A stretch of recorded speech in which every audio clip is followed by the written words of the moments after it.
15 अगस्त पर चंबा के ऐतिहासिक चौगान में 78वें स्वतंत्रता दिवस पर हिमाचल प्रदेश के प्राथमिक शिक्षा, उच्च शिक्षा, मुद्रण तथा लेखन सामग्री मंत्री रोहित ठाकुर बतौर मुख्य अतिथि शिरकत की। वहीं आज दूसरे दिन उन्होंने सरकारी स्कूल का विशेष दौरा किया। अपने इस दौरे के दौरान शिक्षा मंत्री रोहित ठाकुर ने स्कूल स्टाफ के साथ अधिकारियों से भी स्कूल में आ रही अनियमितताओं के बारे में चर्चा की। शिक्षा मंत्री रोहित ठाकुर ने कहा कि प्रदेश के दूरदराज क्षेत्रों में अध्यापकों की नियुक्तियां करना उनका लक्ष्य है, जिसके लिए कवायद शुरू हो चुकी है। अपने चंबा जिला के दौरे के दौरान आज दूसरे दिन रोहित ठाकुर ने सर्वप्रथम बाल तथा कन्या विद्यालय चंबा का दौरा किया, जिसके पश्चात उन्होंने राजकीय महाविद्यालय चंबा में विभिन्न स्कूलों व कॉलेज के प्रभारियों के साथ बैठक कर शिक्षा व्यवस्था को सुदृढ़ करने की दिशा में व्यापक चर्चा की।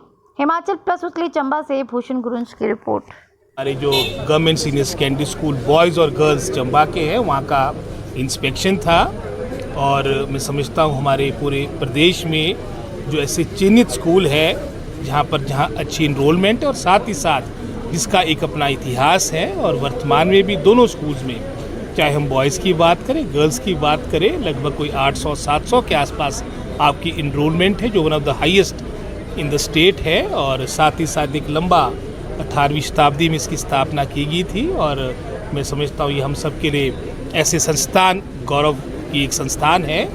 और यहाँ पर कुछ मांगे भी हमारी संज्ञान में आई, क्योंकि इनरोलमेंट हाई होने के कारण वहाँ पर अतिरिक्त पोस्टों की मांग आई है। मेयर साहब ने वो बातें रखी थी, तो निश्चित रूप में इन सभी बातों को, जहाँ पर इंफ्रास्ट्रक्चर को डेवलप करने की बात होगी, वहाँ पर भी हमने कहा है कि प्राथमिकता के आधार पे इन स्कूल बिल्डिंग्स के कार्य को किया जाएगा। और साथ ही साथ जो एडिशनल पोस्टें हमने देनी है, उसके लिए भी हमने विभाग को कह दिया कि अपना प्रस्ताव, अपना प्रपोजल शीघ्र, मैं समझता हूँ 26 तारीख से पहले नगीर साहब जब हमारा सेशन भी मानसून का प्रारंभ होगा, ये लेकर शिमला आएंगे और इन सभी को चरणबद्ध तरीके से इसको स्वीकृति प्रदान की जाएगी। अभी वर्तमान में आप जानते हैं कि अगर हम पूरे प्रदेश की बात करें, 2022 के अंत में जब हम सत्ता में आए थे, हिमाचल प्रबुद्ध जनता जनार्दन के आशीर्वाद से लगभग 15,000 से अधिक आपकी पोस्टें रिक्त थी। मैं आभारी हूँ माननीय मुख्यमंत्री का, समस्त कैबिनेट का, हमारी समस्त जो एजुकेशन डिपार्टमेंट की टीम है।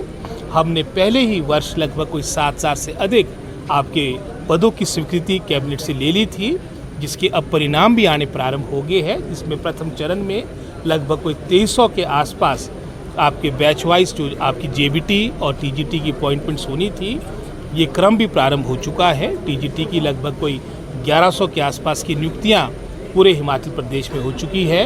हमारा चंबा दूरदराज का आपका ज़िला था, यहाँ पर भी काफ़ी आपके पद रिक्त पड़े थे।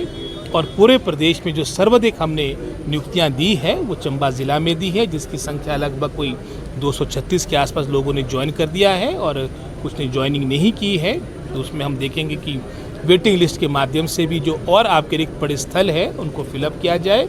और इसके उपरांत जेबीटी की भी मैं समझता हूँ लगभग कोई 1150 के आसपास नियुक्तियाँ होने जा रही है। तो उसमें भी हमारा पूरा प्रयास रहेगा कि अगर हम चंबा ज़िला की बात करें, कोई 34 के आसपास आपके विदाउट टीचर स्कूल है जिनकी इनरोलमेंट 5 से अधिक होगी। इन सभी पदों को भरने के लिए मैंने कह दिया है। और ऊपर से सिंगल टीचर आपके लगभग 300 के आसपास स्कूल्स हैं यहाँ पर, वो भी आपके अधिकतर पद भरे जाए, इसके लिए प्रयास किया जाएगा। भविष्य में हमारे 585 लेक्चरर्स यानी पीजीटी भी आपके कमीशन के द्वारा मिलने हैं। वो भी हमारा प्रयास रहेगा विभाग का कि जो दुर्गम क्षेत्र है, चाहे हम चंबा की बात करें, सिरमौर की बात करें, या मेरे ज़िला शिमला की बात करें, कुल्लू ज़िला की बात करें, अपने ट्राइबल एरियाज़ की बात करें, प्राथमिकता के आधार पे इन आपके फार फ्लंग एरियाज़ में टीचर जाए, इसके लिए प्रयास किया जाएगा। 2800 के आसपास हमारी डायरेक्ट रिक्रूटमेंट के पद, उसकी भी सैंक्शन मिली है। तो जैसे ही हमारा ये चयन आयोग हमारा जो हमीरपुर में है वो फंक्शनल होगा, तो ये भी मैं समझता हूँ डायरेक्ट रिक्रूटमेंट की कवायद भी प्रारंभ होगी। और आपकी जो आपकी प्रमोशन के माध्यम से जो आपकी पद भरने हैं, उसके लिए भी हम सेशन के बाद मैं समझता हूँ अपना क्रम बनाएंगे। जहाँ तक भवन निर्माण की बात है, जहाँ पर हमने एक मूल मैं समझता हूँ सिद्धांत बना दिया इनरोलमेंट का। जहाँ पर इनरोलमेंट ज़्यादा होगी तो वहाँ की ड्राइंग्स, वहाँ का जो मैं समझता हूँ पूरा आर्किटेक्चर होगा उसके अनुसार होगा। उसमें हमारी प्राथमिकता रहेगी कि जहाँ पर आपकी ज़्यादा संख्या है, बच्चे ज़्यादा है, उसके आधार पे वहाँ पर पैसे का बंटन हो, पैसे का सदुपयोग हो। कई ऐसे भवन निर्माण भी हो चुके हैं जहाँ पर नाम मात्र की इनरोलमेंट है और कई करोड़ों की आपने बिल्डिंग्स बना दी है। तो इन सभी बातों को लेकर भी डिपार्टमेंट मैं समझता हूँ अब सारी बातों का फैसला ले रहा है ताकि एक संतुलित विकास पूरे प्रदेश में हो। धन्यवाद।